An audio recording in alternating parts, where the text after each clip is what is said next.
All right, so ways to reduce the stress of sadness. So I went ahead and put the Cellier model here for us so that we could remember what it looks like.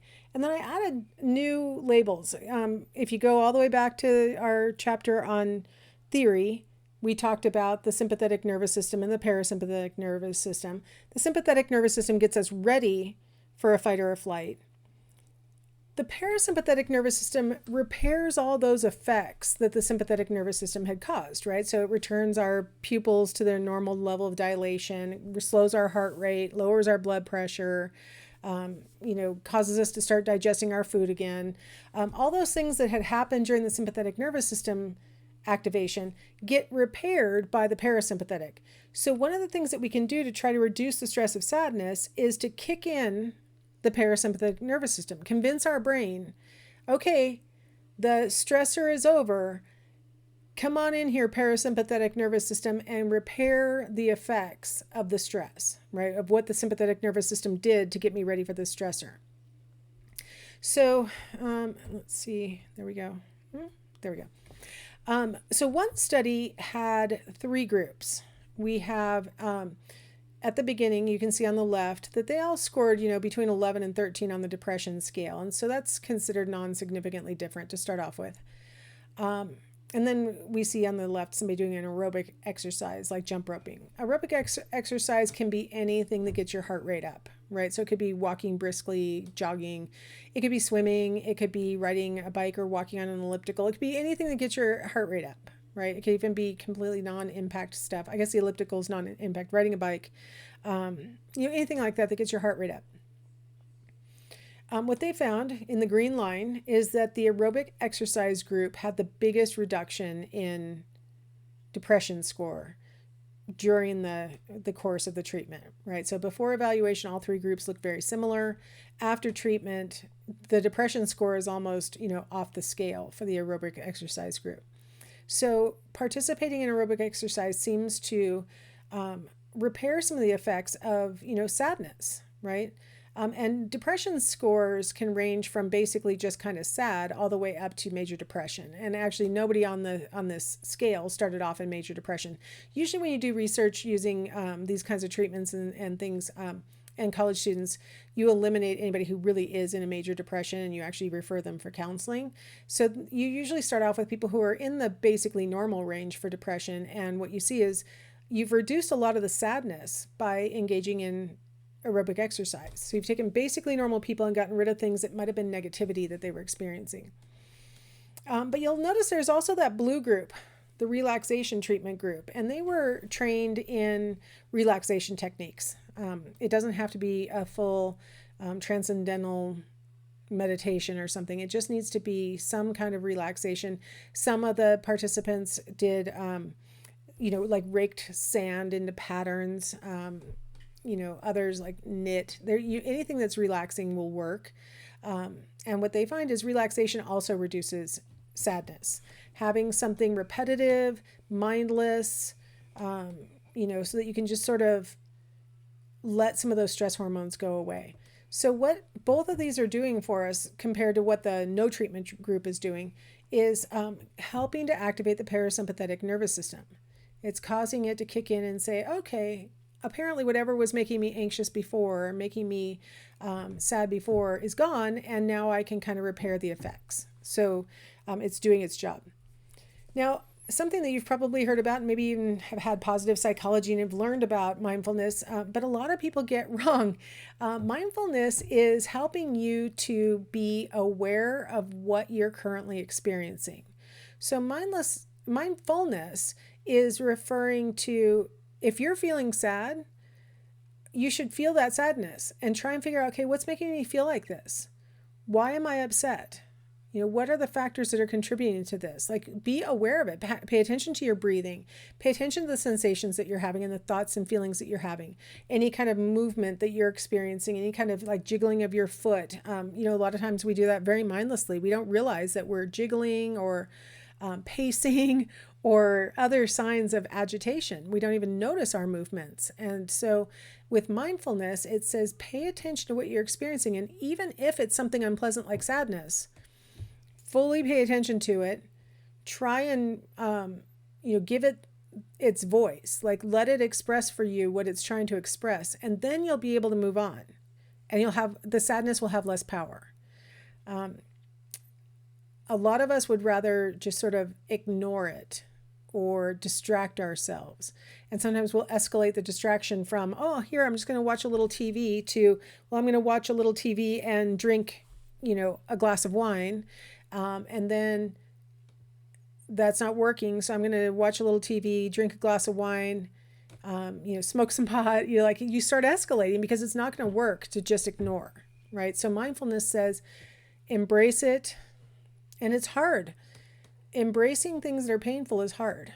And so people typically want to escape it. You'd rather not think about it. I had a really acute experience of anxiety where I was really nervous that if I got my COVID vaccine, I was going to have anaphylaxis. So I was like really, really sincerely scared that I was going to have anaphylaxis, because I've had anaphylaxis in the past. It was from an insect bite. And so all the doctors that I spoke to said, oh, insect bite unrelated to the vaccine. And I'm like, why is it on the questionnaire then? If I'm not at a higher risk, why are they making me stay twice as long as other people when they get their vaccines, right? To watch me. I'm like, you're saying one thing and then everybody's doing something else. This is freaking me out. Like, I was completely convinced I was going to have anaphylaxis at the Bi-Mart in Cheney, right? So I'm like, oh my gosh, what am I supposed to do? And I was trying deep breathing. I was exercising. I was, doing a whole bunch of things to try and tell my parasympathetic nervous system to kick in and fix the problem. And ultimately what helped was I actually talked to a counselor who said, your body's telling you something and you need to respect what it's saying to you. And then tell your body, I hear you. I understand what you're trying to tell me. But here are my cognitive reasons why what you're saying doesn't make sense, right? And I had a hard time with that because my cognitive brain was also like, why are they asking me this question if it's not a risk? Like, my cognitive brain was on board with what my body was doing, for sure. But acknowledging that my body was trying to say something through this, this heart rate and all the things I was experiencing, really actually helped me to be able to say, okay, I don't have to just deny what my body's saying. I need to embrace it. I need to think, okay, look, my breathing is shallower, right? That I'm actually having a little tingling in my fingertips and my toes because I'm so anxious. My thoughts and feelings, all the things that were going through my mind were all very consistent with, you're going to die. That's it. They're going to give you a vaccine and you're going to die at the Bi-Mart in Cheney. Like, this is what's going to happen. And, I found myself twitching and jiggling my foot and doing all these things. And so once I started to just embrace the fear and say, okay, I hear what you're saying. Here's what we're going to do in case you're right. And then I'm going to die from this. We're going to make sure that, what is the emergency protocol if I start to go into anaphylaxis? What are you going to do? These kinds of things. And so it took a little bit of research and talking to people before I was willing to do it. But the mindfulness is what got me through. That got me to the point where I could actually go and do the actual process.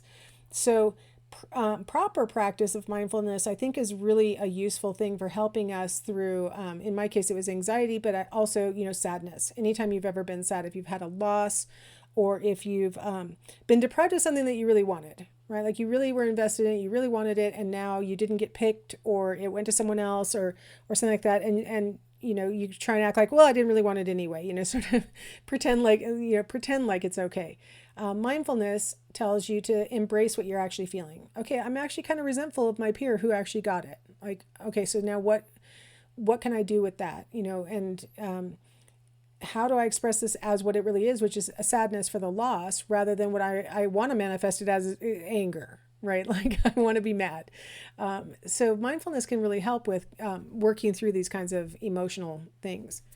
The last thing I wanted to mention as a way to reduce the stress of sadness is religious involvement. Research has shown that people who are involved in a religious community tend to enjoy all sorts of better health. And a lot of these have to do with social support, positive emotions like hope, an optimistic spirit, a sense of coherence. That's one of the things that I think is also part of mindfulness, is recognizing, what's the larger pattern. And that's what religion often can do for people. And then also a lot of religions sort of emphasize avoiding unhealthy behaviors like smoking or drinking or illicit drug use and stuff. So that may have a benefit for health also. But a lot of times people who are engaged in religion have social support and are, as a result, less sad. They believe that they know where they're going after death, so that also contributes to less sadness. If they have a loss or if they find themselves to be ill, they're a little less scared and therefore sad. And so there can be benefits to that. A lot of people are very skeptical of this. People who are not religious oftentimes are very skeptical of the religious research. And so a lot of researchers have attempted to falsify the claims that religious involvement has these benefits. But so far, the attempts to falsify the claims have strengthened the claims, have shown that, yeah, in fact, people who are religiously involved do tend to be more optimistic, right? People who are religiously involved do tend to have more elaborate social support networks, more opportunities for multiple friends that they can reach out to depending on what the stressor is, right? What the circumstance is. So I know who I can reach out to if I have this problem. I know who I can reach out to if I have that problem. Like that's a great benefit.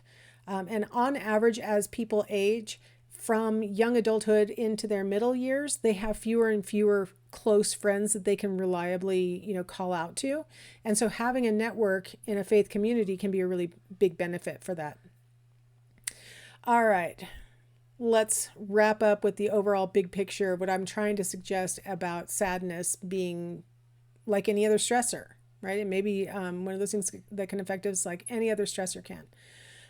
Certain personality types affect the likelihood of sadness, right? People with an external locus of control, people with a pessimistic explanatory style are more likely to experience sadness more often.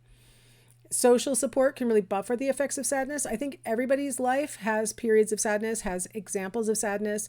And the more social support that you have, the more, one of the, I forgot to mention this earlier, having multiple people to reach out to and tell your story to means that you are going to be able to work through the sad event more effectively. If you only have one or two people who you talk to reliably and you're telling the same basic story over and over, they might start to get a little frustrated with you and say, we've already talked about this. I thought you were feeling better. I gave you 3 things you should do to fix it. Always my favorite when you're looking for social support. And now you're still telling me this story. You don't seem to want to change at all. Whereas if you have multiple friends, lots of social support, you can tell, 10 different people the same exact story while you're trying to work it out, trying to figure out what you feel about it and what you could do about it and how you should respond and so on. And so that's an extra benefit of having a wider net, is having more people to talk to and share these things with. Some strategies for reducing the effects of sadness are mostly going to focus on activating that parasympathetic nervous system. A bout of aerobic exercise makes your sympathetic nervous system think, okay, I've been chased by the bear for 20 minutes. It's time for the parasympathetic nervous system to kick in, right? Or meditation and mindfulness are both good examples of how you can't be in the acute resistant phase of stress if you're actively engaging in meditation or mindfulness, right? So the parasympathetic nervous system is going to kick in because you can't be in the resistance phase while you're doing these exercises. And then religiosity is another factor that can help to activate the parasympathetic nervous system by putting you into a mindset where you're feeling less under threat because you feel like you have answers to questions, you feel like you have connection to other people and so on.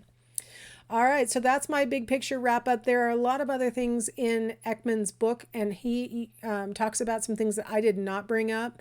I didn't want to be just a completely boring reiteration of everything he says, so hopefully you'll feel motivated to read his piece. And then hopefully you're noticing as the quarter's been going on that the reading that I'm providing is helping to elaborate a little bit of the stuff that I'm talking about in the lecture a little bit more. So you have sort of like a secondary source for the same stuff I'm saying in the lecture. And that's that extra reading. All right.